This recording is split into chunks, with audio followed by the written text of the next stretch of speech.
महेश्वरः गुरुः साक्षात् परं ब्रह्म तस्मै श्री गुरवे नमः। तस्मै श्री गुरवे नमः। भगवान रमण महर्षि को जब कोई भी प्रश्न पूछता था किसी के भी बारे में, तो उस प्रश्न का उत्तर देने की प्रक्रिया में वो उस प्रश्नकर्ता का ध्यान अपने तरफ खींचते थे। जैसे किसी ने बताया उनको कि महाराज हमारे जीवन में बड़ा दुख है, क्या करें? तो वो प्रश्न का उत्तर ये नहीं देते थे कि देखो दुख सभी के जीवन में होता है और दुख उसी के जीवन में होता है जो जिंदा है, मुर्दे के जीवन में दुख नहीं होता। तो तुम्हारे जीवन में दुख है तो बड़ी अच्छी बात है कि ये सिद्ध हुआ कि तुम जिंदा हो। ऐसा उत्तर नहीं देते थे, ऐसा उत्तर हम देते। वो उत्तर देते थे कि किसको है दुख? तो सवाल आता है किसको है, माने मुझको है। देखो दुख से मन हटा करके अपने पर ले आए, मुझको है। कौन दुखी है? देह दुखी है, इंद्रिय दुखी है, या मन दुखी है, या तुम दुखी हो? तो यदि मैं दुखी है तो सवाल ये है मैं कौन है? क्या विषय मय है, या इंद्रियमय है, या प्राणमय है, या मनमय है, या मन की वृत्तियां मय है? कौन है ये मैं?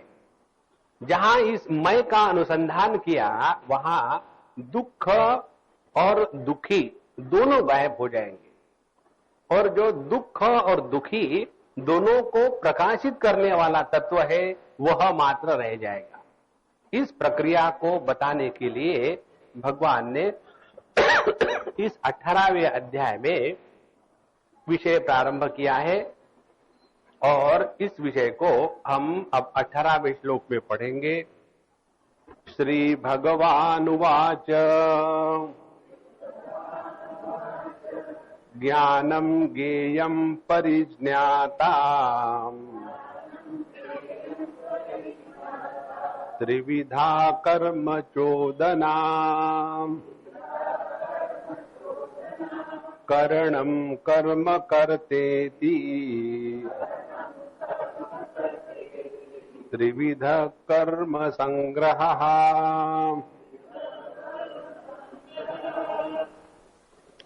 किसी भी कार्य के सिद्धि में एक तो होती है प्रेरणा और दूसरी होती है उस प्रेरणा के कारण अभिव्यक्त होने वाला कर्म। तो प्रेरणा किसके कारण होती है? तो तीन तत्वों के कारण। एक तो ज्ञान किसी भी वस्तु का, विषय का। दूसरा ज्ञेय, जिस वस्तु का ज्ञान है वह वस्तु हम क्या चाहते हैं दुनिया में। और तीसरी बात परिज्ञाता, कौन चाहता है। तो चाहने वाला और चाही गई वस्तु, ये तीन बातें होगी। ज्ञानम ज्ञेयम परिज्ञाता, इन तीनों के संपर्क से कर्म में प्रेरणा मिलती है। अब दूसरी बात, करणम कर्म कर्तेति त्रिविधा कर्म संग्रह। और किसी भी कर्म के अनुष्ठान में, कर्म का अनुष्ठान माने वह क्रिया जिससे किसी प्राप्ति की इच्छा हो उसको कहते हैं कर्म। जैसे हमारी उम्र बढ़ती है तो उसको हम कर्म नहीं कहते, इसलिए नहीं कर्म कहते हैं क्योंकि उम्र बढ़ रही है, इससे कोई प्राप्ति की इच्छा नहीं है। और दूसरी बात, हमारी जो उम्र बढ़ रही है इसमें हमको चॉइस कहां है। हम भले ना बढ़ना चाहे लेकिन हमको कोई चॉइस नहीं है। इसीलिए कर्म संग्रह का तात्पर्य है वह क्रिया जिसके द्वारा फलेच्छा हमारी जाहिर हो जाती है और फल के लिए ही हम कर्म करते, उसको कहेंगे कर्म संग्रह। तो ये कर्म संग्रह किसके द्वारा होता है? उसके भी तीन कारण हैं। एक है करणम, कर्म करने का इंद्रिय, इंस्ट्रूमेंट, और कर्म वह कर्म जिसके द्वारा हम कर्म करते हैं, हमारे बहिकरण और अंतःकरण, और कर्ता, और यह जो कर्म करने वाला है, जिसने इस कर्म का अनुष्ठान किया है, वह, इन तीनों को मिलकर के किसी भी कर्म का अनुष्ठान होता है। पहला सिद्धांत। अब इसके बाद आगे चलते हैं। 19वां श्लोक। ज्ञानम कर्म च कर्ता च त्रिधैव गुण भेदतः प्रोच्यते गुण संख्याने यथावत् शृणुतान्यपि।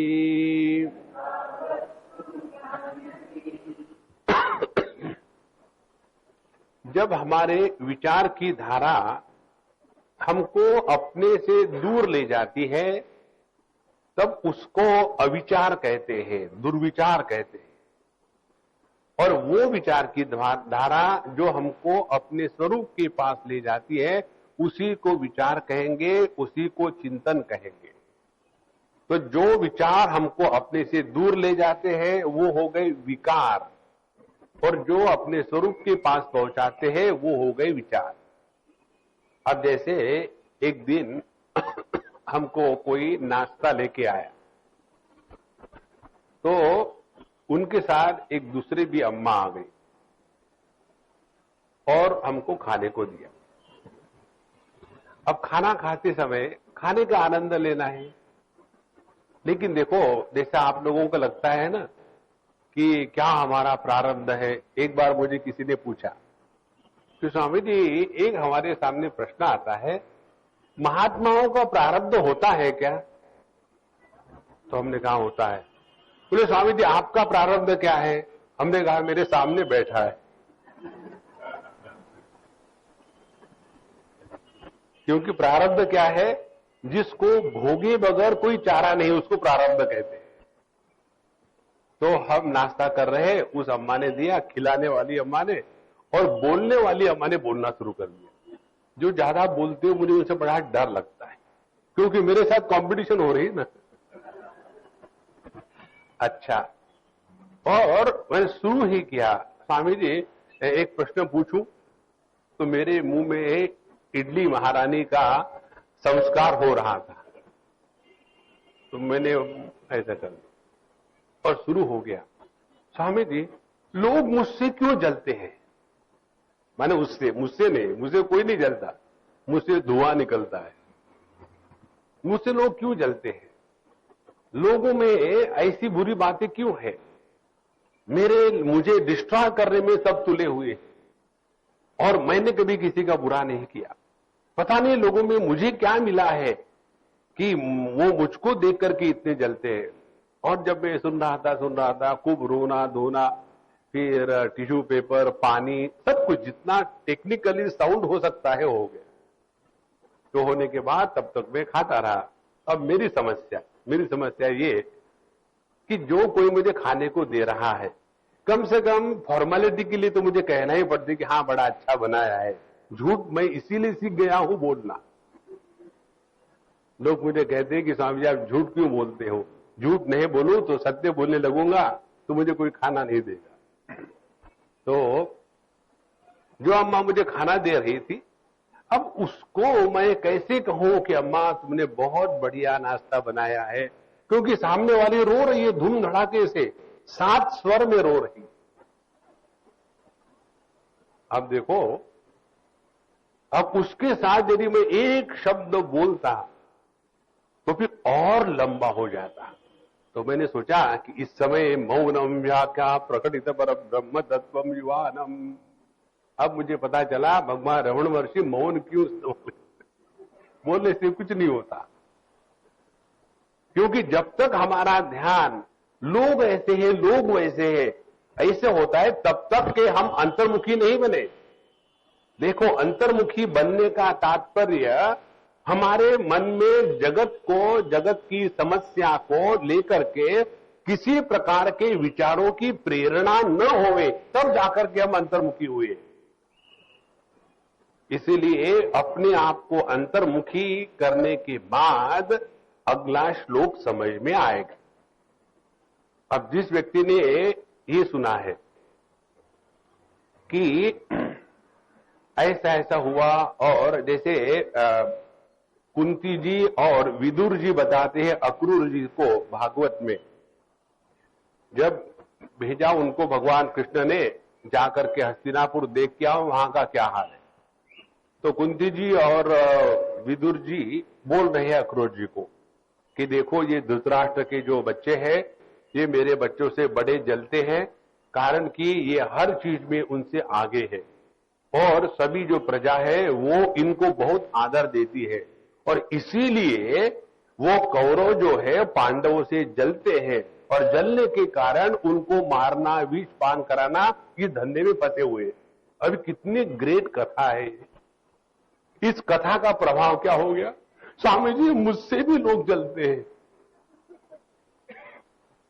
अब करो क्या, टाइम पास करने के लिए ठीक, और कुछ नहीं।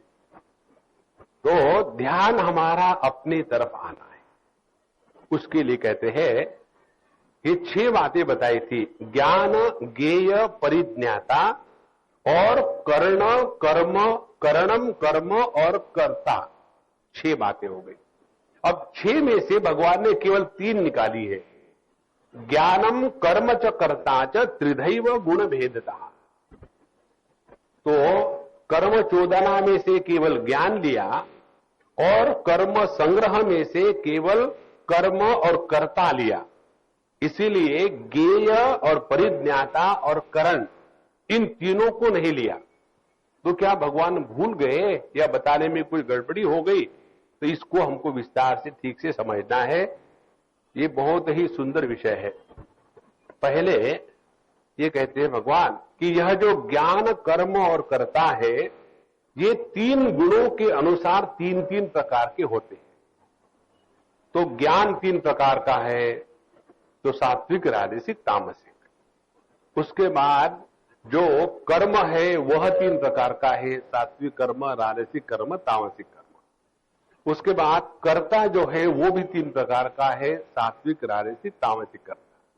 तो ये बताने का तात्पर्य क्या है? बताने का तात्पर्य ये है कि हम अपने जीवन में कर्म करते समय जो कर्ता बनते हैं, तो उसमें सात्विक कर्ता का भाव होना, सात्विक कर्म करना और सात्विक ज्ञान के द्वारा प्रेरित होकर के कर्म करना। जब हमारे ज्ञान में, हमारे कर्म में और हमारे कर्तृत्व में सात्विक भाव जब ज्यादा हो जाएगा, तो धीरे धीरे यही कर्म हमको कर्म के परे जाने के लिए काम में आएगा। और इसीलिए ये तीनों का वर्णन किया है। अब सवाल यह है, बाकी की जो चीजें हैं वो क्या हो गई? अब इसका विश्लेषण इस प्रकार से, बाकी चीजें बची है ज्ञेय, परिज्ञाता और कर्ण। अब पहले ले ले ज्ञेय। ज्ञेय माने जो वस्तु हम जानना चाहते हैं, प्राप्त करना चाहते हैं। देखो, जगत में किसी भी वस्तु की उपलब्धि हमेशा ज्ञानात्मक होती है, ये सिद्धांत है। जैसे समझो आपने कोई लॉटरी का टिकट खरीदा और उसके बाद आपके लॉटरी के टिकट का नंबर लग गया, लेकिन जब तक आपको मालूम नहीं कि आपके लॉटरी के टिकट का नंबर लगा है, तब तक के आपको उसकी उपलब्धि नहीं हुई। जैसे समझो आपका कोई रिश्तेदार दूसरे देश में है और उसको वहां एक्सीडेंट हो गया है और आप यहां पार्टी मना रहे, तो जब तक के उस एक्सीडेंट की खबर आपके ज्ञान में नहीं आती, तब तक के उसका प्रभाव आप पर नहीं होता। माने जगत की उपलब्धि हमेशा ज्ञानात्मक होती है, पहली बात। और दूसरी बात, जो भी वस्तु हम चाहते हैं, किसके लिए चाहते हैं? क्या दुखी होने के लिए चाहते हैं?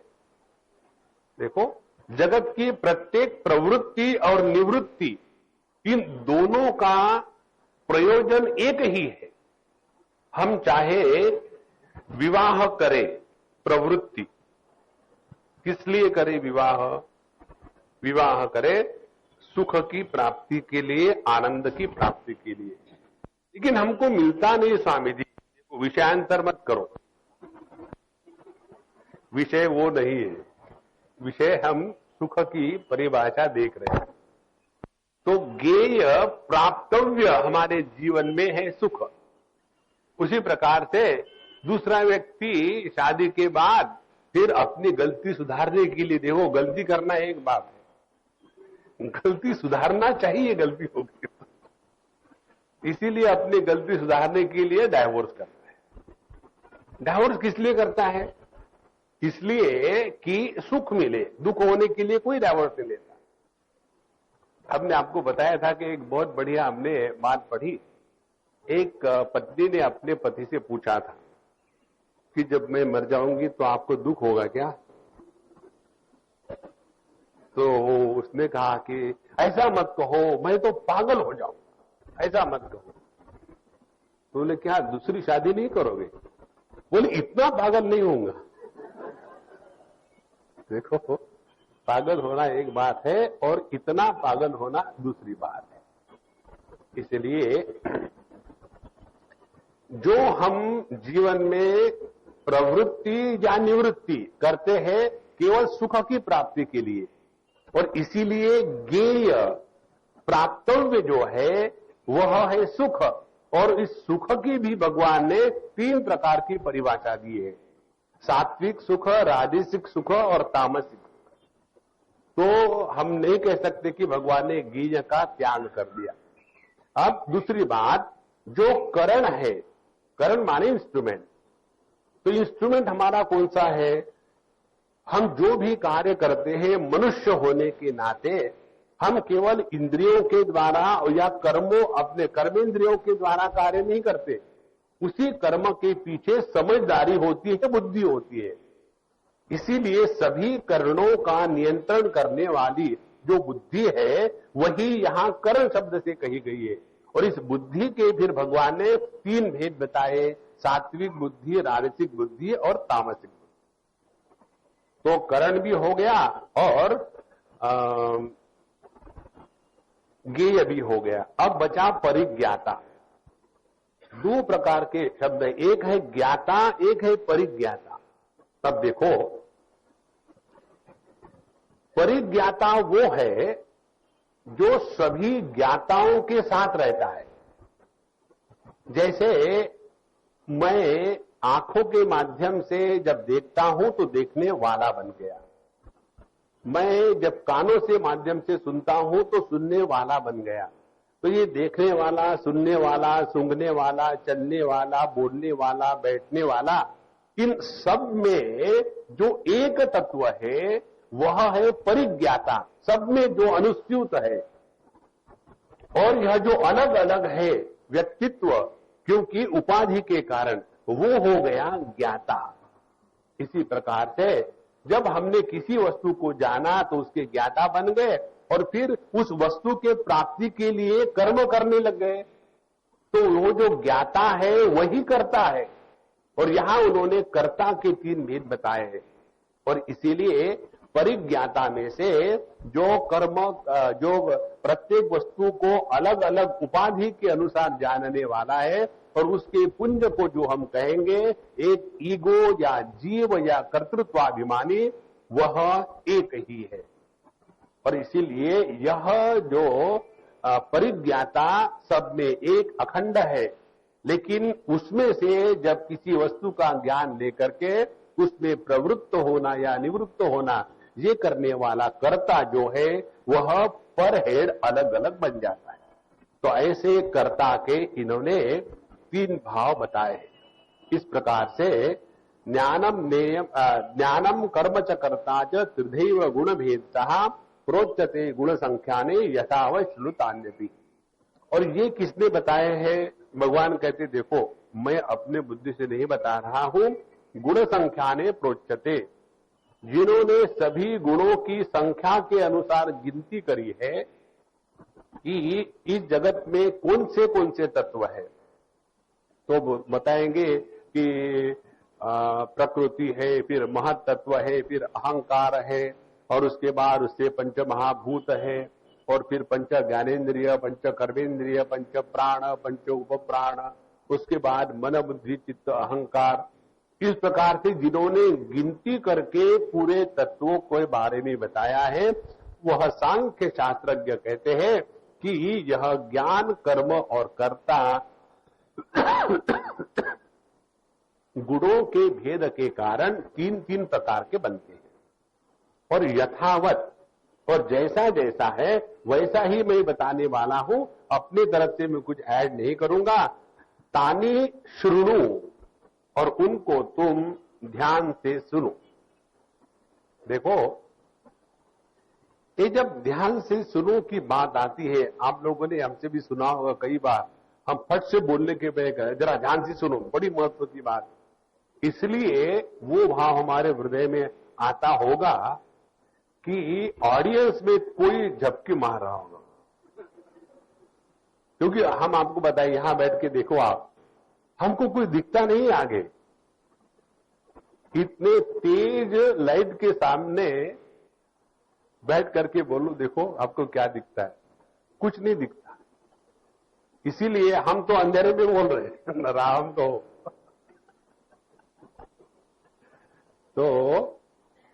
श्रुणु, भगवान कहते जरा ध्यान से सुनो।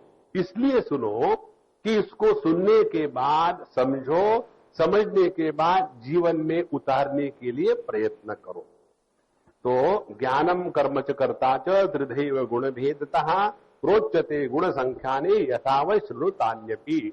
उनको सुन करके, अच्छी तरह से समझ करके, फिर राजसिक और तामसिक जो कर्म है, बुद्धि है, ज्ञान है, सुख है, उनका त्याग करके सात्विकता की प्रधानता से अपने जीवन को चलाने की प्रक्रिया बताना है।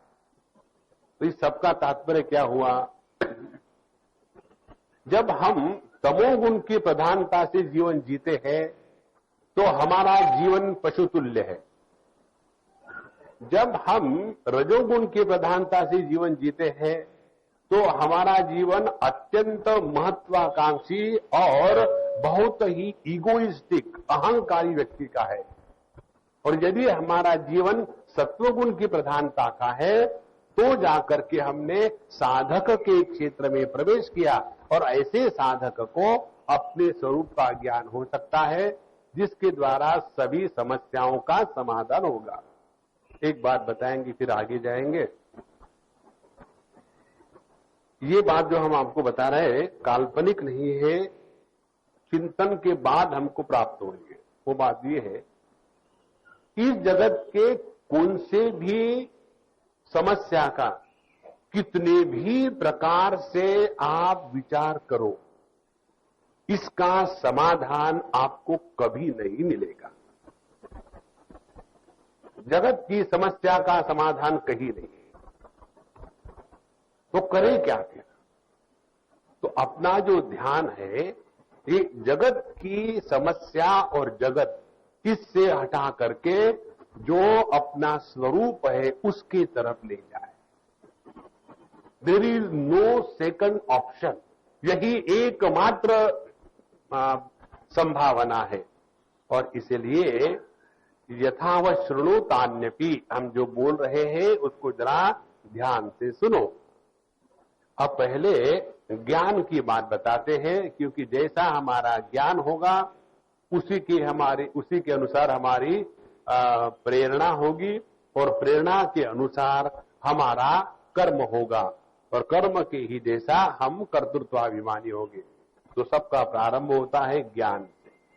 सुषुप्ति अवस्था में हमको किसी चीज का ज्ञान नहीं होता, इसीलिए कर्म की प्रेरणा नहीं है, और इसीलिए सुख की प्राप्ति की अपेक्षा नहीं है, इसीलिए किसी भी उपकरणों की आवश्यकता नहीं है, और इसीलिए किसी भी प्रकार का कर्ता उसमें निर्माण नहीं होता।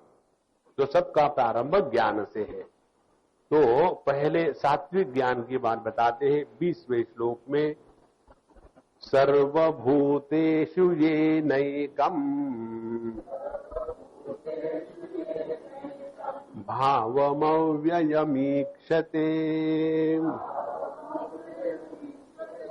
अविभक्तं विभक्तेषु तज्ज्ञानं विद्धि सात्विकम्। उस ज्ञान को सात्विक ज्ञान कहते हैं।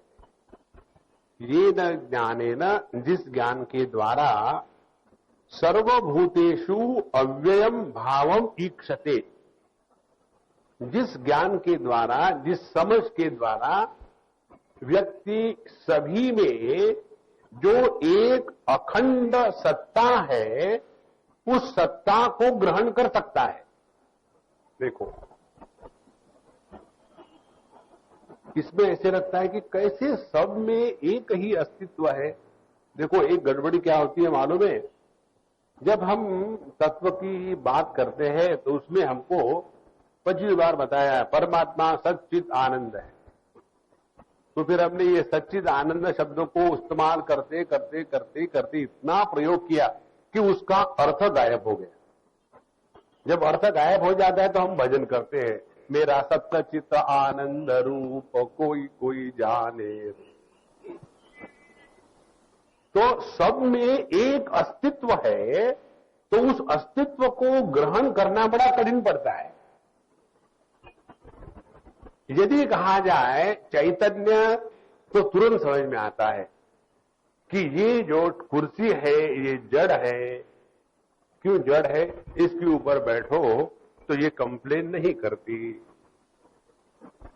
एक बार एक बस में एक जवान चौड़ा मोटा लड़का चढ़ा 20 साल का, और एक बुढ़ाओ बेचारा बीच में खड़ा था और आकर के उसके पीछे ऐसा खड़ा हो गया राक्षस। तो उस बुढ़ाओ ने देखा, पूछा, बेटा तुम अपने पैर पर कब खड़े रहोगे? फिर आपको क्या लगता है? आप मेरे पैर पर खड़े हो, क्योंकि उसने उसके पैर पर पैर रख दिए। तो जब हमको ज्ञान चैतन्य इसको समझना हो तो कोई कठिनाई नहीं। तो कुर्सी पर बैठो, ये जड़ है, इसके कारण ये कंप्लेन नहीं करेगी, और हमारे पैर पर दूसरा आकर के पैर रखे तो हम कंप्लेन करेंगे। मालूम है क्यों? क्योंकि तुम चैतन्य स्वरूप हो। हाँ, समझ में आ गया।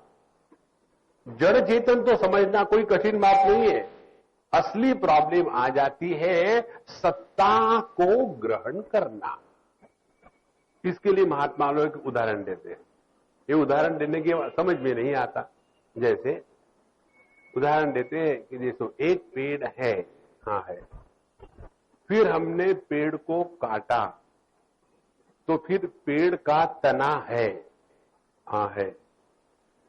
मैं गाना नहीं गा रहा हूं, बागों में बहार है, हाँ है।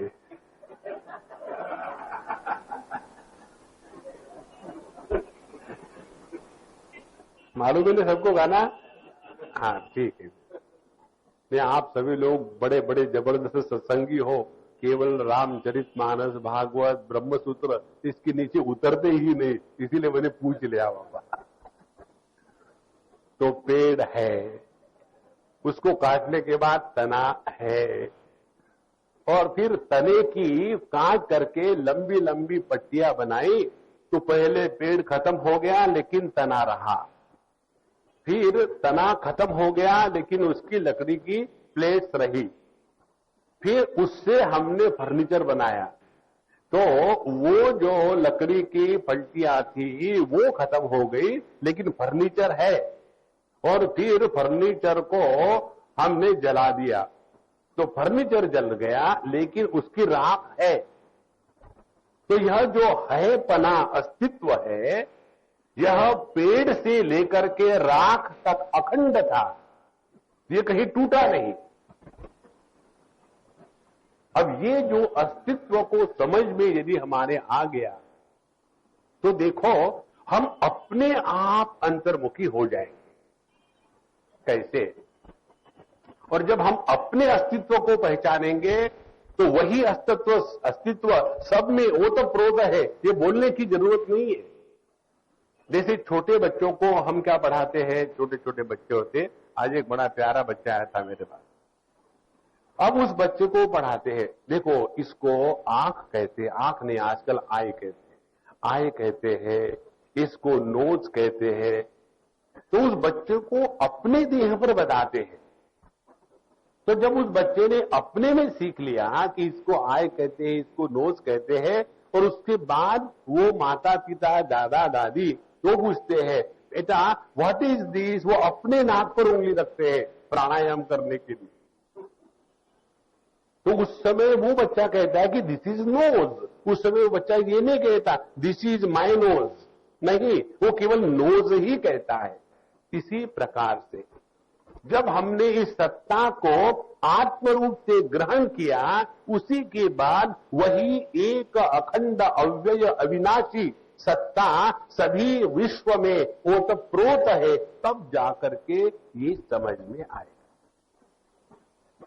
अब देखो, सर्वभूतेषु एकम अव्ययम भावम ईक्षते येन ज्ञानेन, जिस ज्ञान के द्वारा सभी भूत मात्र में एक अखंड सत्ता उपलब्ध है, ये जिसके द्वारा समझा जाता है, उस ज्ञान को सात्विक ज्ञान कहा है। अब देखो अपने जीवन, हम लोग बच्चे थे तो वहां हमारा अस्तित्व था, और बचपन की अनुभूतियां हमको है। क्या अनुभूति है? हर एक आदमी आकर के हमको गोद में लेता था, हमको किस करता था, हमको चॉकलेट देता था, हमसे प्यार था। इसीलिए हमको अपने बचपन की सब बातें याद है। लेकिन बचपन चला गया, फिर आ गया हमारा टीनेज। टीनेज में आने के बाद हर व्यक्ति हमको अकल सिखाता था, और वहां हम तैयार नहीं थे ये स्वीकार करने के लिए कि अभी हम बच्चे हैं। Now I am a teenager, okay, I am not a child. तो टीनेज का एरोगेंस धीरे धीरे चला गया। उसके बाद कॉलेज में गए, गुजराती हो ना इसलिए कॉलेज में।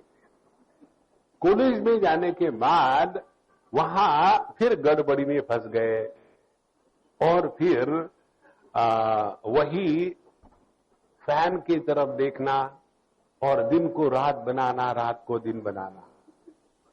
फिर किसी से प्रेम किया, किसी से प्रेम भंग हुआ, और कहीं सुख कहीं दुख, ऐसा फ्रस्ट्रेट करके करके कहीं तो भी पोस्ट स्टैम्प के जैसे नौकरी में चिपक गए।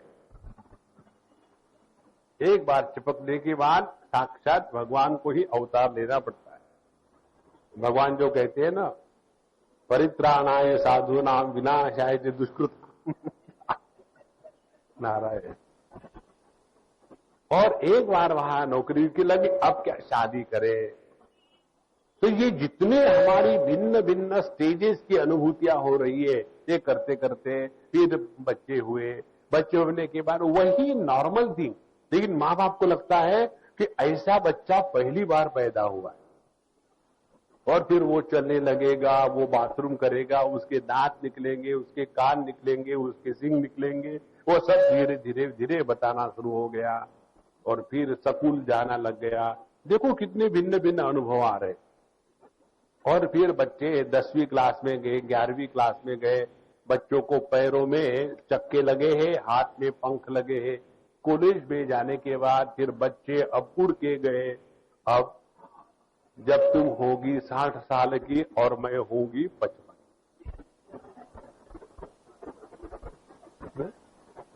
वैसे हमने इतनी मेहनत से अपने बिट्टी को बड़ा किया, लेकिन अब वो कहता है मुझे अमेरिका में रहना है। अब ये इतनी जायदाद यहां इकट्ठा कर ले किसके लिए? ऐसे लोग हमारे पास आते हैं और हम उनको सजेशन देते हैं, लेकिन वो मानते नहीं, समझदार नहीं है। इसलिए आने के बाद स्वामी जी अब आप बताओ क्या करें स्वामी जी, हम तो बड़े दुखी हो गए, लुट गए, अब बुढ़ापे में बच्चा यदि हमारे पास नहीं हो तो क्या करें?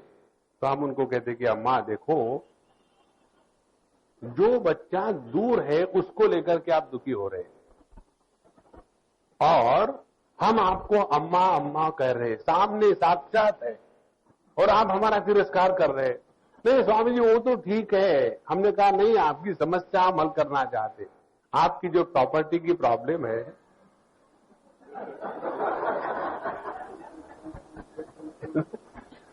कि इसको क्या करे, तो मैं आपका बच्चा उपलब्ध हूं। देखो, ये सभी अनुभूतियों में ध्यान से सुनना, एक ही सत्ता अखंड थी। बहुत सूक्ष्मता से सुनना। जब हम छोटे बच्चे थे, जब हम टीनेज हो गए, जब हम स्कूल में गए, फिर कॉलेज में गए, फिर नौकरी लगी, फिर शादी करी, फिर बच्चे हुए, फिर बच्चे फॉरेन को एक्सपर्ट हो गए, ये सब होते होते होते सब में परिवर्तन हो गया, लेकिन हम जो के त्यों है, हम में अपने खंडता का कहीं अनुभव नहीं आया। यह जो अपनी अखंड सत्ता है उसकी तरफ यदि हमारा ध्यान चला जाए संतों, तो इतनी मस्ती है कि जैसे कितने बार शाम आई, सुबह गई, रात आई, दिन गया, लेकिन हम पर कोई फर्क नहीं पड़ा। देखो, जितना हमारा ध्यान इस अखंड सत्ता के तरफ रहेगा, यह जो ज्ञान है, जिस ज्ञान के, जिस समझ के द्वारा हम अपने अखंड सत्ता के प्रति हमेशा जागृत अवेयर रह सकते हैं, इस ज्ञान को कहते हैं सात्विक ज्ञान। ध्यान से सुनना, इसको सात्विक ज्ञान इसलिए कहते हैं कि अभी यह बोध के रूप में कन्वर्ट नहीं हुआ, अभी यह केवल बौद्धिक ज्ञान है, समझ में आया है, लेकिन अभी इस ज्ञान में निष्ठा नहीं हुई। और जब तक कि हमको ये ज्ञान ठीक से समझ में नहीं आता, तब तक कि हम उसकी प्रैक्टिस नहीं करेंगे। तो इस ज्ञान की प्रैक्टिस करना माने क्या? ब्रह्माभ्यास या ज्ञानाभ्यास का क्या प्रकार है? तो इसकी प्रैक्टिस करना माने हम अपने जीवन के परिवर्तनों के द्वारा प्रभावित होना बंद करते। जो प्रकाशक होता है वो प्रभावित नहीं होता। वह ज्ञान, वह सत्ता जो अखंड है, और ये हमारा सबका अपना अनुभव है। देखो भैया, हम आपको ये नहीं कह रहे कि भगवान कृष्ण पर विश्वास रखो, भगवान राम पर विश्वास रखो, अल्लाह पर विश्वास रखो, किसी पर विश्वास मत रखो, अपने पर भी विश्वास मत रखो। केवल अपने अनुभूति का विश्लेषण करो। हमारी अनुभूति क्या है? हमारी अनुभूति ये है कि हमको अपनी अखंड सत्ता में कभी भी खोट नहीं आई। तो जितना हमारा ध्यान इस अखंड सत्ता की तरफ रहेगा, उतना ही हम सर्वभूतेषु एकम अव्ययम भावम ईक्षते, तब जाकर के हम समझ पाएंगे। अब देखो, ये उदाहरण हमने आपको पहले भी दिया है। जब हम अपने आप को अमीर समझते हैं, पैसे वाले, या हम अपने आप को गरीब समझते हैं, दरिद्री, तो ऐसा व्यक्ति, समझो मैं अपने आप को बड़ा अमीर समझता हूं, तो अमीर समझने वाला व्यक्ति जगत का दर्शन कैसा करता है मालूम है? इस जगत में दो प्रकार के लोग हैं, एक अमीर, एक गरीब। उसको जगत में दूसरा कोई दिखता ही नहीं। यदि समझो मैं महादरिद्री हूं, अष्ट दरिद्री सुदामा के जैसा, और मैं यदि दुनिया का दर्शन करूं तो मुझे यही समझ में आएगा, दुनिया में दो ही चीजें हैं, एक तो अमीर लोग हैं और एक बेचारे हमारे जैसे मेजॉरिटी। यदि मैं अपने आप को अच्छा मेकअप करके, कपड़े पहन करके चलने वाला समझूं, क्योंकि हमने वो क्या कहते हैं, ड्रेस डिजाइनिंग का कोर्स किया है, जिसको ये नाम बड़े लंबे चौड़े देते, होता है टेलर का काम।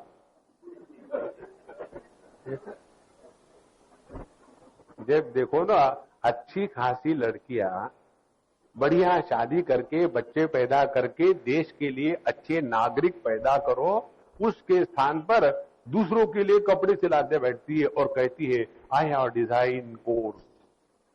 काहे का डिजाइन, काहे का कोर्स? तो टेलर का काम जब लड़की करती है तो वो क्वालिफिकेशन होता है। उसी प्रकार से जो अपना रसोई का काम होता है, एक बूढ़ी अम्मा है, हम उनके घर गए और उनका जो पोता था वो आया, हमारा वहां लेक्चर था, तो उसकी मां ने बुलाया कि बेटा तुम आ जाओ, स्वामी जी आए हैं, बहुत दिनों से आए नहीं। तो आ गया। आने के बाद उस बूढ़ी अम्मा ने कहा कि बेटा तुम दिल्ली में रहते हो, क्या करते हो दिल्ली में, प्राइम मिनिस्टर हो क्या? उस बूढ़ी अम्मा को दिल्ली माने प्राइम मिनिस्टर। तो उसने कहा नहीं दादी मां मैं प्राइम मिनिस्टर। तो क्या करते हो? बोले मैं वहां शेफ का काम करता हूं। तो ये क्या होता है शेफ? ये तो कभी सुना ही नहीं हमने। अब वो क्या समझा है कि 5 स्टार होटल में मैंने होटल मैनेजमेंट का कोर्स किया है, वहां जाकर के कद्दू काट करके कोफ्ता बनाता हूं। अब उसने बड़ा समझाने का अंग्रेजी स्टाइल का प्रयत्न किया और वो बूढ़ी माँ बड़ी इंटेलिजेंट, तो उसने सुनती रही से, देखो बेटा मुझे तो कुछ समझ में आता नहीं, लेकिन मुझे ऐसे लगता है कि तुम वहां रसोई हो।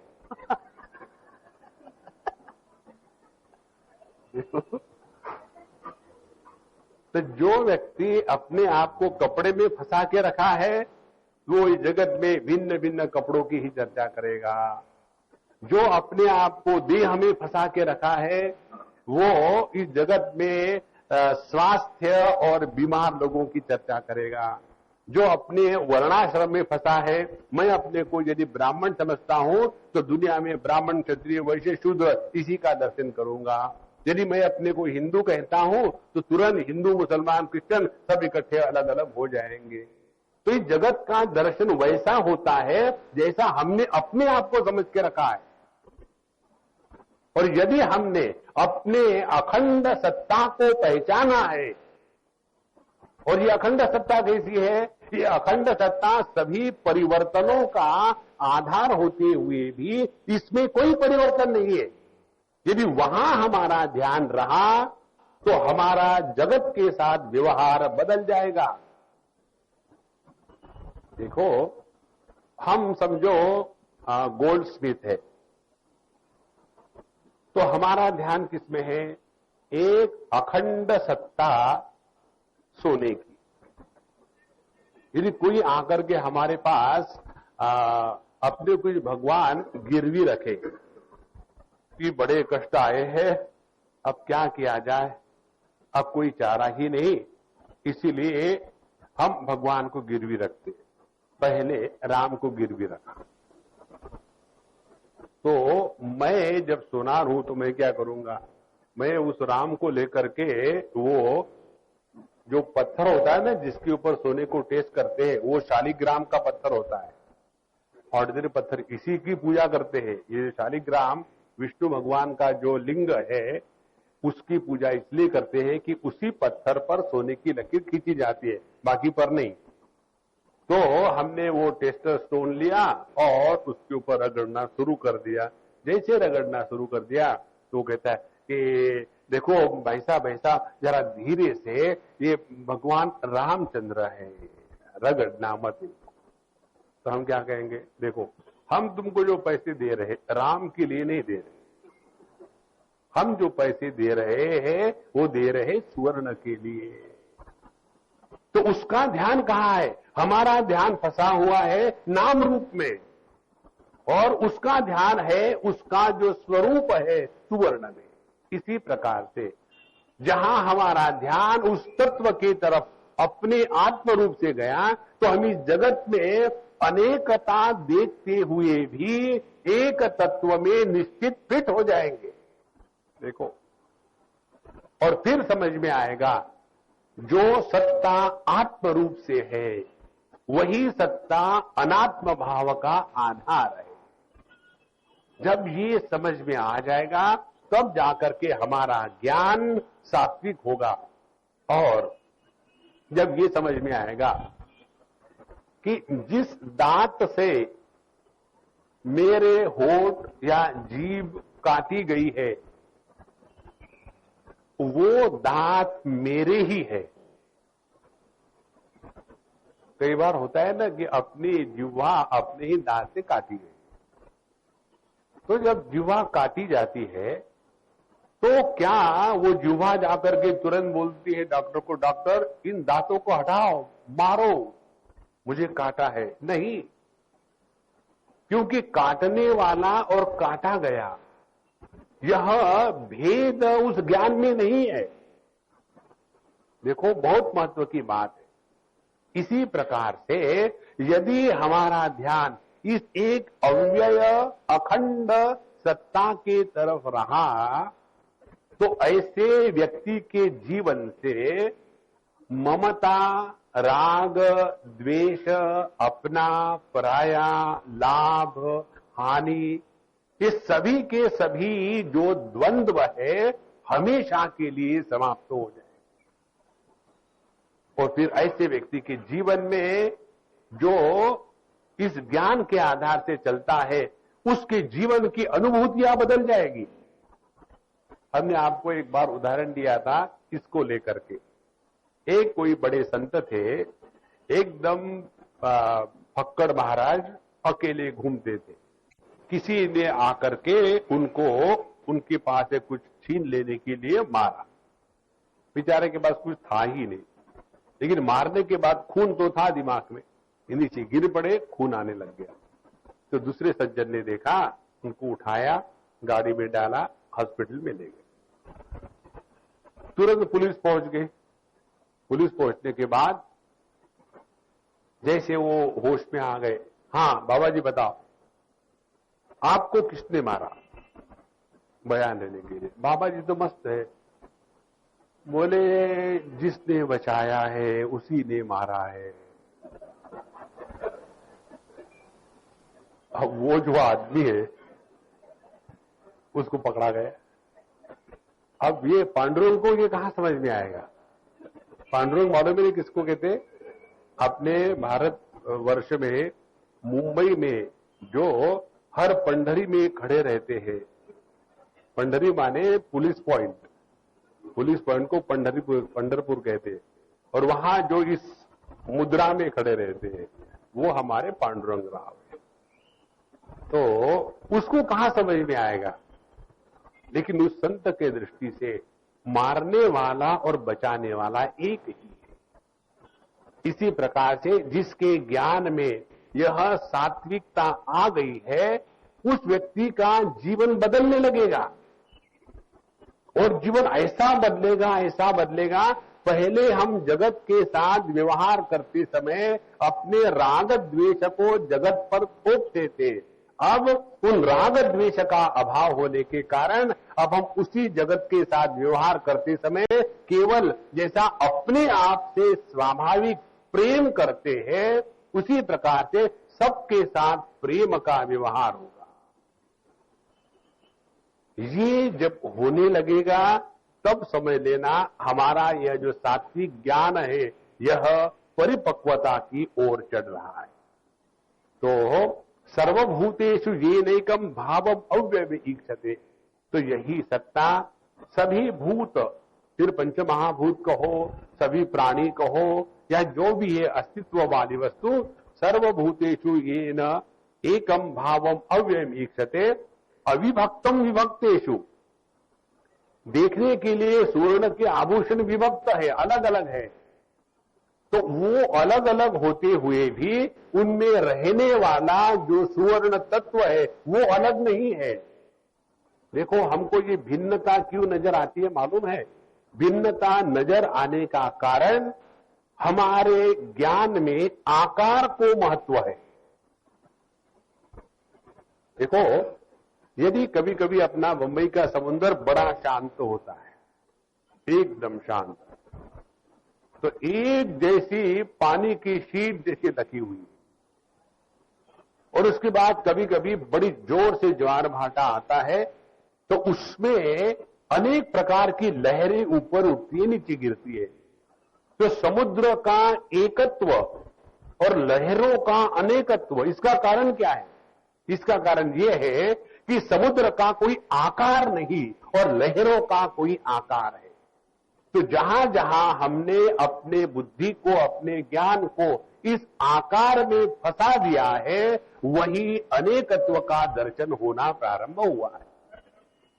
तो जब हम अपने राम को, अपने सीता को या हनुमान जी को बेचने के लिए गए, तो हमारा ध्यान था उस नाम और रूप के तरफ, लेकिन जो महाज्ञानी गोल्डस्मिथ था उसका ज्ञान था उस निर्गुण निराकार, उस सुवर्ण की तरफ, और इसीलिए उसको कोई सुख दुख नहीं है। यही बात है, केवल समझ के भैया।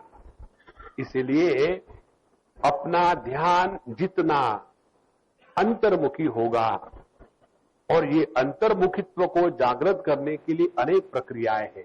एक प्रक्रिया हम आपको बताएंगे, फिर आगे जाएंगे। अंतर्मुखी का तात्पर्य क्या है? अंतर्मुखी का तात्पर्य ये नहीं कि मुंह फुला के बैठे बहुत ही अंतर्मुखी हो गए। अंतर्मुखी का तात्पर्य है जगत के वस्तु, विषय, अनुभूतियां, इनको लेकर के हमारे अंतःकरण में विक्षेप निर्माण नहीं हो। जितना हमारा मन विक्षेप रहित ज्यादा से ज्यादा समय तक रहने लगेगा, उतने हम अंतर्मुखी हो रहे हैं। क्योंकि बहिर्मुखित्व क्या है? बहिर्मुखित्व है अनेकत्व का दर्शन, अनेकत्व का प्रतिपादन और अनेकत्व का समर्थन। और जहां हमारा ध्यान इस नाम रूप से हट गया, तो वहां अनेकत्व का दर्शन समाप्त हो गया। जहां अनेकत्व का दर्शन समाप्त हो गया, वहीं से अंतर्मुखित्व प्रारंभ हो गया। और जितने भी झगड़े हैं, जितने भी दुख है, वह केवल इसी के कारण है कि हमने सबको अपने से अलग समझ के रखा है। देखो, वेदांत में वेदांती लोग एक श्लोक को कई बार कहते हैं ब्रह्म सत्यम जगन मिथ्या। तो जगत किसको कहते हैं? ध्यान से सुनना। जगत माने जो परिवर्तनशील है उसको जगत नहीं कहते। जगत माने जिस ज्ञान में दूसरेपन की कल्पना है, उस दूसरेपन की कल्पना को जगत कहते हैं। वास्तविक में अनेकता नहीं है, एक ही अखंड सत्ता सभी का आधार है। तो जब मैं कहता हूं कि मैं हूं, मेरी सत्ता, और उसके बाद ये कुर्सी की सत्ता, सत्ता में कोई फर्क नहीं है। लेकिन भेद कहां हो गया? मैं चैतन्य हूं, ये जड़ है, यहां भेद हो गया। मेरी सत्ता और आप में से किसी की सत्ता, उसमें कोई भेद नहीं है। लेकिन भेद कहां हो गया? मेरा देह, आपका देह। और ये भेद कहां से हुआ? इसलिए कि मेरे देह का आकार ऐसा है, आपके देह का आकार ऐसा है। आकार क्यों हुआ? क्योंकि दोनों देहों के बीच में देह का अभाव है। ध्यान से सुनना। लेकिन इस अभाव में भी सत्ता है। जब हम अभाव का भी दर्शन करते हैं तो क्या कहते हैं कि वहां कौन है? वहां कोई नहीं है। इवन अभाव का भी जब तक के अस्तित्व के रूप में ग्रहण नहीं होता, तब तक के अभाव की सिद्धि नहीं होती। तो जो भाव अभाव की सत्ता है, वह एक है। और जितना हमारा ये ज्ञान स्पष्ट होगा, तब समझ में आएगा कि जगत मिथ्या का तात्पर्य है जिस जगत को हमने अपने से अलग करके जगत के वस्तु विषयों के प्रति काम, क्रोध, लोभ, मोह, मद, मात्सर्य, इसके संबंध से अपने आप को लगाया है, वो गलत था। जैसा हमें अपने देह को लेकर के कोई इच्छा नहीं होती। मुझे मेरे देह की प्राप्ति होवे, ये इच्छा नहीं होती, क्योंकि मैं ही वो हूं। उसी प्रकार से मुझे मेरे घड़ी की इच्छा कभी नहीं होगी, क्योंकि ये तो मेरी ही है। मुझे आपके घड़ी की इच्छा हो सकती है, क्योंकि वो मेरी नहीं है। तो जिस सत्ता में, जिस ज्ञान में ये बात फिट हो गई कि सबका आधार एकमात्र सत्ता है और वह सत्ता अपना स्वरूप है, इस ज्ञान में जगत का जो अन्यत्व है वो अपने आप गायब हो जाता है। तो जगत मिथ्या का तात्पर्य जगत मिथ्या नहीं है, जगत तो उतना ही सत्य है जितने हम सत्य है, लेकिन जगत का यह जो ग्रहण है अनात्म रूप से वह गलत है, वह मिथ्या है। इसलिए यह अविभक्तम विभक्तेषु, अनेकत्व होने के बाद भी जिसमें किसी प्रकार की चोट नहीं आती, तज ज्ञानम विद्धि सात्विकम, उस ज्ञान को, उस समझ को कहते हैं सात्विक ज्ञान। ध्यान से सुनना, पहले होती है समझ, फिर होता है ज्ञान, फिर होती है निष्ठा और फिर होता है बोध। पहले हमको जीवन को समझदारी से चलाना, अभी हम अपने जीवन को ना समझे चलाते हैं, हमको जैसे लगता है वही ठीक है। फिर समझ को लाने के लिए शास्त्र का अध्ययन किया, अपने आप को इक्विप किया योग्य प्रकार से ज्ञान से, समझ से।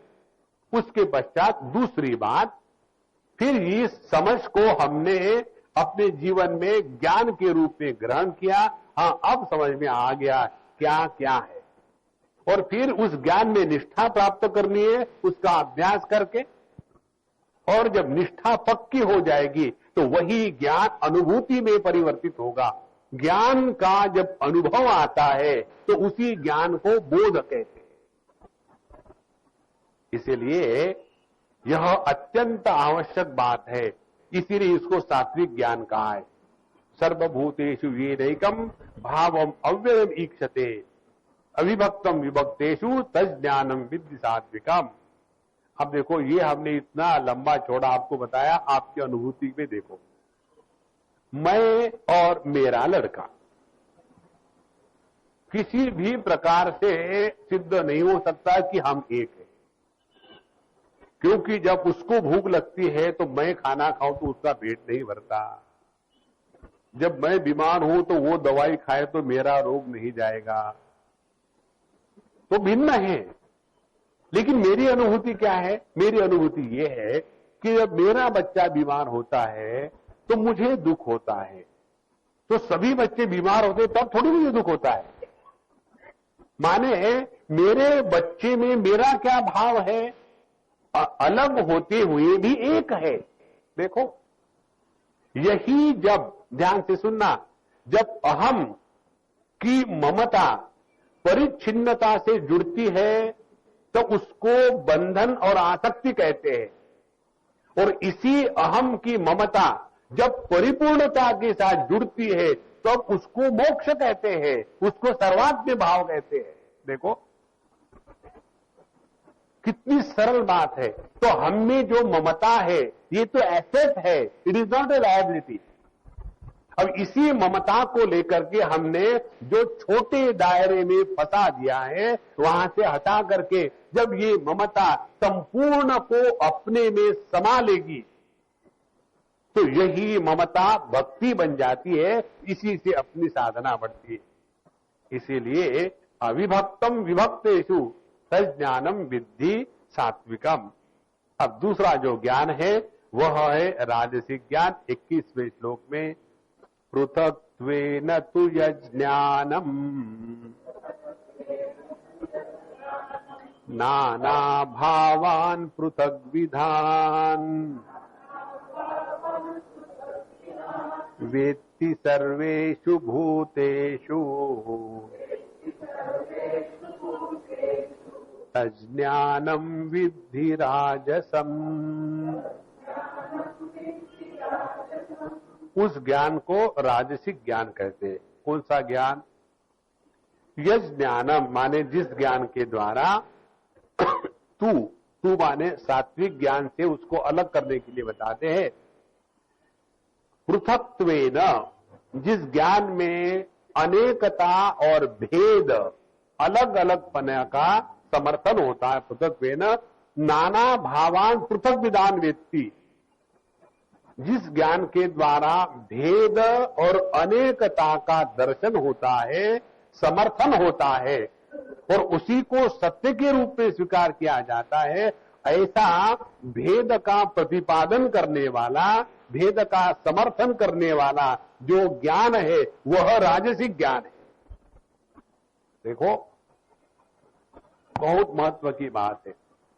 इसीलिए यदि हम शास्त्र के सिद्धांत के अनुसार अपनी जीवनी चला रहे हैं तो हमारे जीवन में कभी भी भेद का प्रतिपादन नहीं होगा कि कोई अपनी लड़की है या अपनी बहू है, दूसरे की बहू अच्छी होती है, अपनी खराब होती है। ये सब जो चक्कर है ना, ये केवल इसी राजसिक ज्ञान के कारण। तो जिस ज्ञान के कारण हम भेदों को महत्व देते हैं, कैसा भेदों को महत्व देते हैं? राम जी, सीता जी, दो मूर्तियों में अब एक को बना दिया मैस्कुलिन जेंडर, एक को बना दिया फेमिनिन जेंडर। ये दोनों में तत्व एक ही है। तो इन दोनों को अलग बनाने का कारण क्या है? उनमें जो भेद है उसका दर्शन किया। जैसे हम सब लोग यहां बैठे हैं, कितना भेद है, उसके तरफ हमारा ध्यान होगा तो हम झगड़ा करेंगे, और करते भी है, नहीं करते थोड़ी है। लेकिन जब इस समय सब बैठे हुए हैं तो कोई झगड़ा क्यों नहीं करता? क्योंकि हम अपने सब भेद मिटा करके यहां एक के लिए इकट्ठे हुए हैं। देखो, तो हम में भेद क्या है? हम में भेद ये है कि कोई स्त्री है, कोई पुरुष है, कोई अमीर है, कोई गरीब है, कोई ज्ञानी है, कोई सुपर ज्ञानी है, अज्ञानी क्यों कहूं मैं, कोई पढ़ा लिखा है, कोई ज्यादा ही पढ़ा है, कोई ऊंचा सुनता है, कोई नीचा सुनता है। देखो कितने भेद है। और यदि इन भेदों के तरफ हमारा ध्यान रहेगा तो क्या हम सबसे प्रेम कर सकेंगे? नहीं करेंगे। तो प्रेम पुरी में आने का कारण हमने भेद का त्याग कर दिया, तब जाकर के यहां आकर के प्रेम की पूर्णता आ गई। इसलिए इसका नाम प्रेम पूरी है, आदि नहीं। देखो महाराज, और यही व्यक्ति, समझो आप कहीं स्थान पर चले जाओ और हमेशा किसी को देखते हो, जैसा हम अभी यहां आते कई बार हमको किसी के नाम मालूम नहीं, भगवान की दया से जब कहीं कोई मिलता है तो हेलो कैसा क्या है सब कुछ हो जाता है। ये उनका नाम क्या है हमको मालूम नहीं, क्योंकि जब हम उनको हमेशा देखते हैं तो कहीं जाएंगे तो याद आता है उनको वहां देखा था। देखो, तो यहां जो अपनापन यहां निर्माण हुआ है वो इसलिए निर्माण हुआ है कि हमने भेदों का थोड़े समय के लिए क्यों ना हो तिरस्कार कर दिया है। ध्यान से सुनना, हम लोग इस समय सभी के सभी केवल एक तत्व के प्रति समर्पित है कि हमको गीता जी के बारे में जानना है। तो सबको इकट्ठा लाने का जो कारण है वो भेद का तिरस्कार और एक को पकड़ना। इसीलिए जिस ज्ञान के द्वारा अनेकता का ज्ञान होता है उसका समर्थन होता है, और उसी को जो हम सत्य मानने लग जाते हैं तो ऐसा ज्ञान राजसिक ज्ञान होगा। तो हमने सात्विक ज्ञान का परिणाम देखा कि सबके साथ स्वाभाविक प्रेम होगा। अब राजसिक ज्ञान होगा तो उसके द्वारा क्या होगा? राजसिक ज्ञान के द्वारा हम अपने जीवन में हमेशा राग द्वेष को बढ़ाएंगे। कोई अपना है, कोई पराया है, कोई अच्छा है, कोई बुरा है। देखो, इसीलिए यह जो हमारा ज्ञान माने समझ है, इस समझ में हमने महत्व किसको दिया है? तो जब हमारा महत्व अनावश्यक वस्तु की तरफ होता है तब हम बिखर जाते हैं, और जब हमारा ध्यान आवश्यक तत्व की तरफ होता है तब हम इकट्ठे हो जाते हैं। देखो, हम सभी भारतीय जब अंग्रेज हमारे कॉमन दुश्मन थे, उस समय हिंदू, मुसलमान, क्रिश्चियन, ब्राह्मण, क्षत्रिय, वैश्य, शूद्र, गुजराती, मराठी, तमिल, बंगाली, ये भेद कहां थे? कहीं नहीं। कारण क्या? हम सब इकट्ठे हो गए थे। उस समय सब भेद खत्म हो गए थे। अब वो चले गए तो फिर अपनी ओरिजिनलिटी बाहर आ गई। अब हम अमेरिका में थे, एक सज्जन ने हमको प्रश्न पूछा, स्वामी जी आपको मालूम है अमेरिका में भी इंडिया तैयार हो रहा है? माने आपका कहने का तात्पर्य क्या है? बोले, उन्होंने हमको बताया कि बोले यहां जैसे तेलुगु एसोसिएशन है, मराठी एसोसिएशन, तेलुगु एसोसिएशन, गुजराती, हर एक प्रकार का एसोसिएशन। बोले यहां भी आकर के, जैसे उन्होंने उदाहरण दिया तेलुगु एसोसिएशन, यहां भी बोले दो प्रकार की तेलुगु एसोसिएशन है, एक रेड्डी डोमिनेंट, दूसरी कामा डोमिनेंट। और गुजराती एसोसिएशन है, गुजराती एसोसिएशन में वहां भी डोमिनेंस अलग अलग है। एक है ये काठियावाड़ी गुजराती, दूसरे लोहाना गुजराती, तीसरे पत्थर गुजराती। उसमें भी अलग अलग हो गए, लोहा, पत्थर, ईंट अलग अलग फिर हो गए। तो बोले स्वामी जी ये अपने हिंदुस्तानी जहां भी जाते हैं बिखरते क्यों हैं? कभी एक होंगे? हमने कहा देखो हिंदुस्तानियों की विशेषता, हिंदुस्तानी इकट्ठा होकर के एक दिशा में तब चलते हैं जब उनके कंधे पर मुर्दा होता है तब। नहीं तो नहीं चलते। एक इधर खींचेगा, एक उधर खींचेगा। तो हम सभी के सभी हिंदुस्तानी जब एक तत्व की तरफ ध्यान रखे तो सब इकट्ठे हो गए थे। जहां वहां से हमारा ध्यान हट गया, अब केवल कितना इस भारत माता के टुकड़े करे और कितना अपने पेट में और समा ले। इसीलिए जो राजसिक ज्ञान है यह एकत्व नहीं प्रस्थापित करता, ये और भेद का समर्थन करता है और उसमें अलगाव करता है। और ऐसा जो राजसिक ज्ञान है वो कभी भी अपने जीवन में शांति नहीं ला सकता है। और ऐसा जो ज्ञान है इसका त्याग करना है, ये कहने के लिए इसका वर्णन हुआ है। तो पृथक्त्वेन तु यज्ञानम नाना भावान पृथक्विदान वेत्ति सर्वेषु भूतेषु तज्ज्ञानम विद्धि राजसम।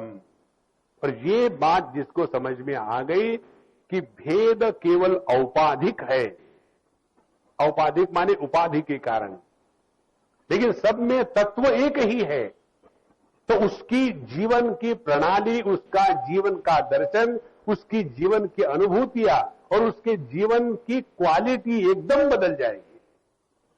हम लोगों में, साधु संतों में यही तो फर्क है।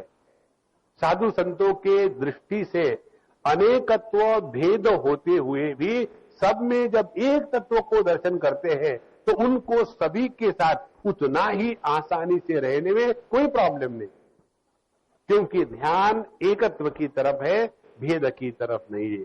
अब जो तीसरे प्रकार का ज्ञान है, उस ज्ञान को भगवान ने ज्ञान तक नहीं कहा, क्योंकि असल में वो अज्ञान ही है। कौन सा? 22वां श्लोक, यत्तु कृष्णवदे कस्मिन् कार्ये सक्तमहैतुकम् अतत्वार्थवदल्पञ्च तत्तामसमुदाहृतम्। यत् और तत्, ये दो शब्दों का प्रयोग किया है क्योंकि उसको ज्ञान को ज्ञान ही नहीं कहा, तो क्योंकि वो अज्ञान है। क्या कहते हैं? जिसके द्वारा एकस्मिन कार्य, एक कार्य में, देखो कार्य कारण की मीमांसा में इन दो शब्दों को स्पष्ट समझना है। कारण किसको कहते हैं? कारण इसको कहते हैं कि जिससे कार्य की निष्पत्ति होती है। और कार्य किसको कहते हैं? कि जिससे दूसरा कार्य निर्माण नहीं होता, तो कार्य वहीं तक खत्म हो जाता है। जैसे पंच महाभूत वो हो गए कारण। उन पंच महाभूतों से बन गया देह, ये हो गया कार्य। अब इस देह का यदि विश्लेषण करेंगे तो फिर वो पंचभूतों में मिल जाएगा। ऐसा नहीं कि इस देह से और दूसरी कोई चीज निर्माण हो गई। इसीलिए एकस्मिन कार्ये माने एक देह में एकस्मिन कार्ये कृष्णवत, ऐसा समझ के बैठना कि सब कुछ केवल मेरा ही देह है। ध्यान से सुनना, परमात्मा सभी देह के माध्यम से अभिव्यक्त होता है। तो प्रत्येक आंखों के पीछे वही परमात्मा की शक्ति है। यदि हमारा ध्यान परमात्मा के तरफ आंखों के संदर्भ से गया तो हम ये नहीं कहेंगे कि मेरे आंखों के पीछे तो परमात्मा है और गधे के आंखों के पीछे कोई रावण है, नहीं, वही परमात्मा।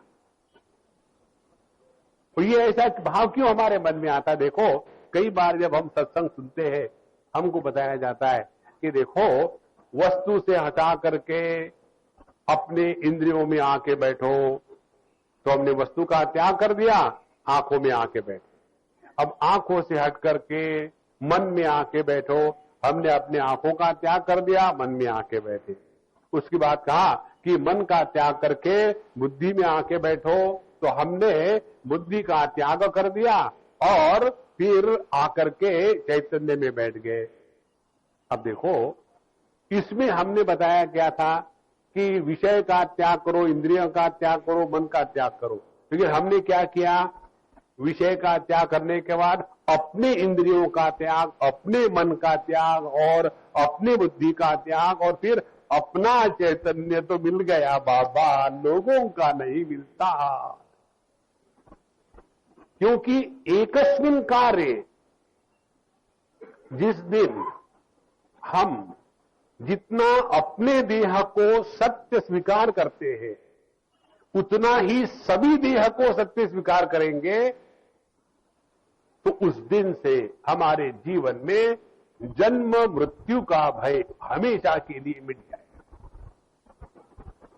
देखो, अभी जन्म मृत्यु का भय क्यों है? इसलिए है कि ये देह जब तक है तब तक मैं हूं, ये देह चला गया तो मैं चला गया। हमने आपको एक बार उदाहरण दिया था, जैसे कोई दीपक में 5 ज्योतियां हो, इसमें से एक ज्योति को हमने बुझा दिया। तो ज्योति क्या है? अग्नि तत्व की एक विशेष उपाधि में ज्योति के रूप में अभिव्यक्ति, यही है ना, और कुछ है? तो जब हमने एक ज्योति को बुझा दिया तो अग्नि तत्व का कुछ नहीं बिगड़ा। दूसरी बात, उस अग्नि तत्व की ज्योति के रूप में अभिव्यक्ति, ये सिद्धांत भी नष्ट नहीं हुआ। और इसी प्रकार से एक ही चैतन्य उसकी भिन्न भिन्न उपाधियों में से यह जो ज्योतिष स्वरूप अभिव्यक्ति है, इसमें यदि कोई भी एक ज्योति, कोई भी एक व्यक्ति यदि मर जाता है तो उसमें ना तो चैतन्य की हानि हुई, ना तो चैतन्य की व्यक्तित्व के रूप में अभिव्यक्ति है, इस सिद्धांत की हानि हुई। ये जब हमको समझ में आएगा तब हम अपने आप को एक देह के साथ बांध करके नहीं रखेंगे। ये एक देह के साथ बांध के रखना है, इसी को कहते हैं अज्ञान। और इसीलिए भगवान ने इसको कहा, ज्ञान शब्द का प्रयोग ही नहीं कहा, लेकिन फिर भी ज्ञान क्यों कहा? इसीलिए कहा कि असल में अज्ञान को ठीक से हम लोग समझते नहीं। देखो, अज्ञान माने ज्ञान के अभाव को अज्ञान नहीं कहते, यह शास्त्रीय शब्द है। जैसे अंधेरा किसको कहते हैं? अंधेरा कहते हैं प्रकाश के अभाव को अंधेरा कहते हैं। और यही उदाहरण देते हैं अज्ञान को समझाने के लिए। अज्ञान तिमिरांधस्य, है ना? अज्ञान एकदम घने अंधकार के जैसा है, लेकिन इसमें गड़बड़ी है। क्या गड़बड़ी है? अंधकार अभावात्मक होता है, अंधकार नाम की कोई वस्तु नहीं है। इसी प्रकार से ये कहेंगे कि अज्ञान भी कोई वस्तु नहीं है, तो ये गलत है। ये गलत इसलिए है कि अज्ञान ज्ञान के अभाव को नहीं कहते। जब ज्ञान का अभाव होता है तो दुख नहीं होता आदमी को। देखो, यदि समझो हमारे पैर को चोट लगी, उसको ऑपरेशन करना है, तो वहां वो इंजेक्शन दे करके वहां का ज्ञान मिटा देते हैं, तो हमारे सामने का तो दुख कहां होगा? देखो, बहुत सूक्ष्म बात है, ध्यान से सुनो। इसीलिए अज्ञान का तात्पर्य है अपूर्ण ज्ञान। अब हमारा ज्ञान कैसा है? हमारा ज्ञान ये है, केवल ये देह मैं हूं, यह अपूर्ण ज्ञान है। सब पूर्ण ज्ञान क्या होगा? प्रत्येक देह मेरा है। देखो, जैसी हमने ये भावना करी कि ये देह मात्र मैं हूं, बाकी का मैं नहीं हूं, तो ये जो ज्ञान ही है, लेकिन ये ज्ञान अपूर्णता में फंसा हुआ है। इसीलिए इस अपूर्ण ज्ञान के कारण हम दुखी होते हैं। अब देखो, जैसे अपने जिन जिन लोगों ने अपने स्वतंत्रता के लिए अपने आप को फांसी पर लटकाया, उन लोगों की क्या भावना थी? हमारी भावना ये है कि ये देह मैं हूं। भगत सिंह इत्यादि बड़े बड़े संत पुरुष जब इन्होंने अपने देश के लिए फांसी पर चले गए, तो उनकी भावना क्या थी? उनकी भावना ये नहीं थी कि केवल ये देह मैं हूं, उनकी भावना ये थी कि पूर्ण भारतवर्ष मेरा देह है। देखो, इसीलिए मेरे मरने से यदि भारतवर्ष का भला होता है तो वही तो मेरी जिंदगी है। तो जिस प्रकार से, ध्यान से सुनना, हम देह है ये केवल भावना करते हैं, इसी भावना का तिरस्कार सुपर स्ट्रांग भावना से करना है, और ये भावना के विस्तार के प्रक्रिया को कहते हैं भक्ति। भक्ति में केवल भावना का विस्तार होता है, और ये भावना का विस्तार होते होते उसमें इतनी दृढ़ता आ जाती है कि वह भावना ही अनुभवात्मक हो जाती है। जब भावना अनुभवात्मक हो जाती है तो साधन भक्ति सिद्ध भक्ति में परिवर्तित होती है। उसी को कहते हैं पराभक्ति। इसी का वर्णन नारद भक्ति सूत्र में आया है। सातु अस्मिन् परम प्रेम रूपा अमृत स्वरूपा च अस्मिन् परमात्मनि। तो यह जो भाव हमारा एक देह में फंसा हुआ है, यह अज्ञान के कारण, माने हमने इस अपूर्णता को ही पूर्ण रूप से स्वीकार किया। तो अज्ञान का अर्थ ज्ञान के अभाव को कभी मत समझ लेना। इसलिए भगवान कहते यहां तू एकस्मिन् कार्ये कृष्णवत्, एकस्मिन् कार्य माने एक ही देह में, कृष्णवत माने मानो यही सब कुछ है। इस प्रकार से जो है, और सक्तम, इसमें इतने हम बिल्कुल फिट हो गए हैं कि हमको इसमें कोई संदेह नहीं।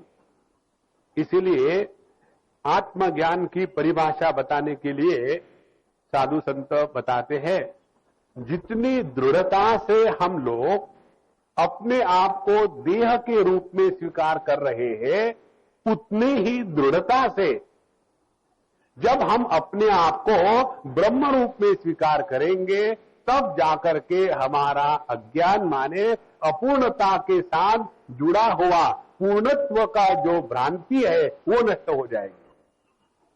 तो सक्तम और अहेतुकम, अहेतुकम माने उसमें कोई लॉजिक नहीं, कोई तर्क नहीं है और कोई निष्ठा नहीं है। और ऐसा जो व्यक्ति है उसकी बात जिद्दी जैसी होती है और वो केवल अपनी ही मनवाने के लिए रहता है। इसीलिए एक छोटी सी बात बताओ, फिर समाप्त करेंगे। हम सब अपने दुराग्रह के शिकार हैं, और ये दुराग्रह एक है वो सभी जगह लागू हो जाता है। जैसे पैसा एक है, सभी जगह लागू हो जाता है, चाहे धर्म करो चाहे अधर्म करो। दुराग्रह एक है और यही दुराग्रह कहां से प्रारंभ होता है कि मैं देह हूं, ये दुराग्रह है। उसके बाद जो मैं कहता हूं सत्य है, मैं बताता हूं वैसे होना चाहिए, जब मैंने कह दिया तो वही ठीक है, तुमने कहा तो वो गलत है, मुझे ये अच्छा लगता तो ऐसा ही होना चाहिए। ये जो दुराग्रह है, इसकी जड़ है अपने देह के साथ अहेतुकम, बिना किसी लॉजिक की, समझदारी के, आत्मभाव से रहना। और इसीलिए इससे हमको हट जाना है। तो ये जब हम करेंगे तब हमारी दृष्टि विस्तृत होगी, और जब दृष्टि विस्तृत होगी तब जाकर के हमारा ज्ञान, हमारी समझ भिन्न होगी। इसके बाद की बात अगले दिन करेंगे। कल है 21 तारीख, तो 21, 22, 23 3 दिनों में आप 3 सिनेमा देख के आना। रोज शाम को आकर के वही भगवत गीता, वही भगवत गीता, ठीक है। हाँ, और उसके बाद 24 तारीख से, 24 से ना, हाँ, फिर 24 तारीख से शाम से फिर हम लोग मिलेंगे, तो फ्रेश होकर के आना, फिर हम लोग आपको इस्त्री करेंगे। ओम पूर्णमदः पूर्णमिदं पूर्णात् पूर्णमुदच्यते पूर्णस्य पूर्णमादाय पूर्णमेवावशिष्यते। ओम शांति शांति शांति। हरि ओम। श्री गुरुभ्यो नमः। हरि ओम।